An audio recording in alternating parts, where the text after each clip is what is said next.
งว่าเมื่อในข้าวเปลี่ยนมือวันกวางขยา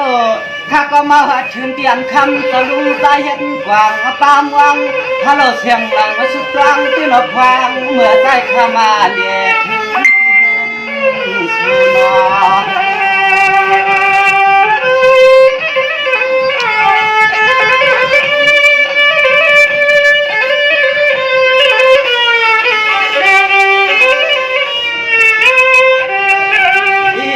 นนกคำตะลุงตะเกียงสารน้ำมันจัดรังรบพังขจายน้องมาสิวันเลี้ยวในก่อนสู่สาวพยัน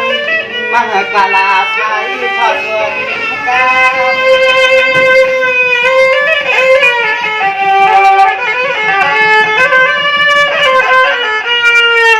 มาซื้อห้องสองเล่าค่ะเนาะขึ้นห้องกำหมัด จังวันนี้เนี่ยด้วยก่อนคารุนอเมื่อนั้นจะมันลุงมองกว่างอาแสงคันแก่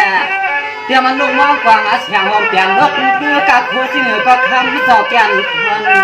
ด้วยก่อนนั่งข้ามาหัดก็จะมุดยานาบวนกันเจ้าเราเตรียมที่จะกินมันสายาเจอกูตา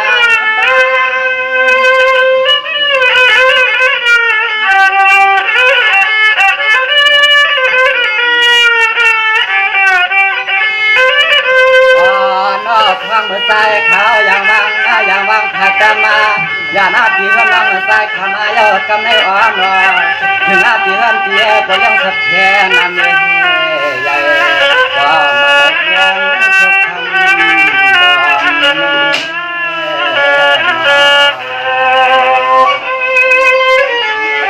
นี่ค่ะพอเลี้ยงปอใหม่ๆอันว่าเป็นก้อนได้ค่ะได้เป็นเมล็ดค่ะวันนั้นเมล็ดค่ะ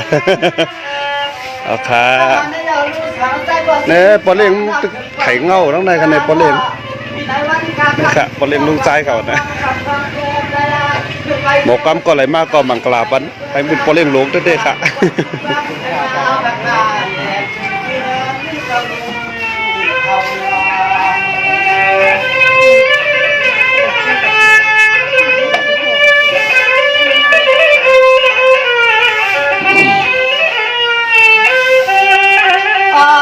ขันนกพลังเมื่อวันไหนคำก็ลุงวันไหนกว่าวันนั้นนั่งใจขาห้องกำคือลว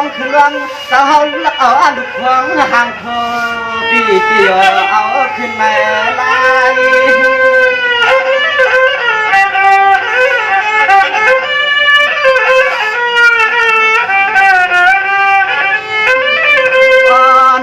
คำสาวดวงเตรียมก็ยังก็ใจ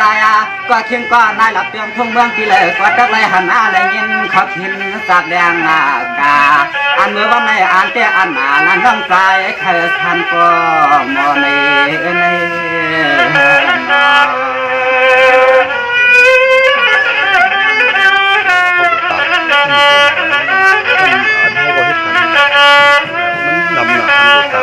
สวัสดีลุงช้างสายเจ้าเปลี่ยนสาวนาเลยมากำจันตาน้องข้าวขึ้นรันสุ่งขยันนอมุงไก่ตัวขวางเมืองเสียวคำกวางขนอถึงที่คำจะรู้ข้าวด้วยก่อนข้ารู้น้อยเฮ็ดกวางเฮ็ดเมืองกว่าจีถึงการเป็นผู้เลี้ยงสัตว์แท้นำแม่อย่างเมืองเสียวคำหลวงเมืองเสียวคำหลวงหนอสนา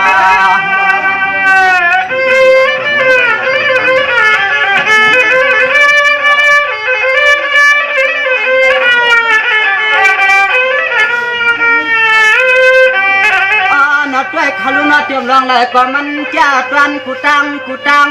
ปีไอปีนั่งเลยมามุงดีเกียรด้วยที่เลยก็สอนกูงามาซื้อเอาอันหนึ่งเมียวหนึ่งเลยก็อันมันก็ขันเม็ดตัวโหอันโหสิกเป็นเอาโหสิก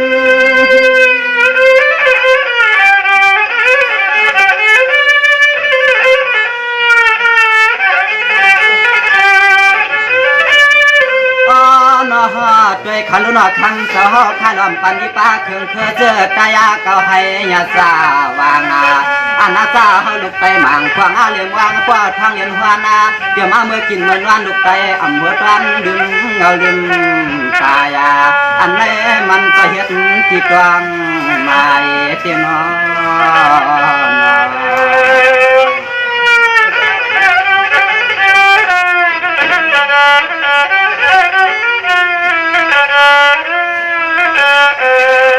มานาทีด้วยก่อนข้าลูกสาวลุงสอบเปลี่ยนสาวนาเตรียมกวางยาวควันนาเตรียมกวางยาวควันสาวเตรียมสวนเหตุการณ์นาเรื่องไหนก็มันทางเปลี่ยนมีหางมีพังหางงานสุดตรันที่ขยาวเตรียมอันเมียวหันก็คันก็หาวขาหมอชื่อเฉลยกับอาชีปาอันนั้นเมื่อวันไหนใจขามาอยากตัวยาวใจก็อันติดมันก็แก่นหางคันใส่นอ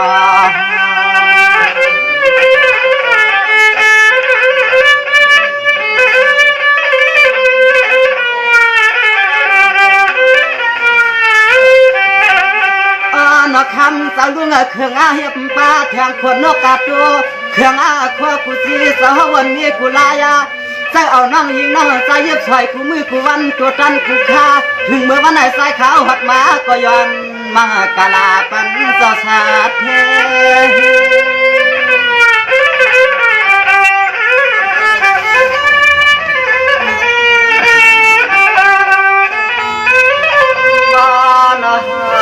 เตรียมก็พอเดียเมียหูที่มามันแค่มาความงามเมื่อความก็เดียวในเปลี่ยนพยายามพัฒนายามาเมียตาสายขยันอาจะเตรียมที่กินที่เท้าเย้ามาพัดมากว่าจึงให้พ่อเลยเปลี่ยนที่หมายที่ความน้องชายขมาที่ดินทางเมืองน้ำพันอย่างเดียว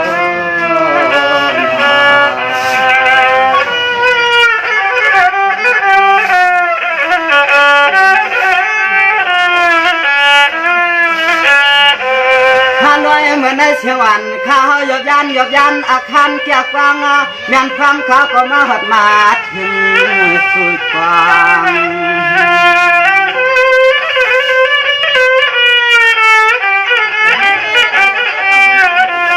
สมาเหมือนในสายข้าวก็ยันเห็นขอกำถึงร้องขึ้นร้องลงร้องควงหนึ่งกำยาวตำเสียไปวันครั้งเมื่อสายขาดเปลืองลอยเปลือยยานเมื่อ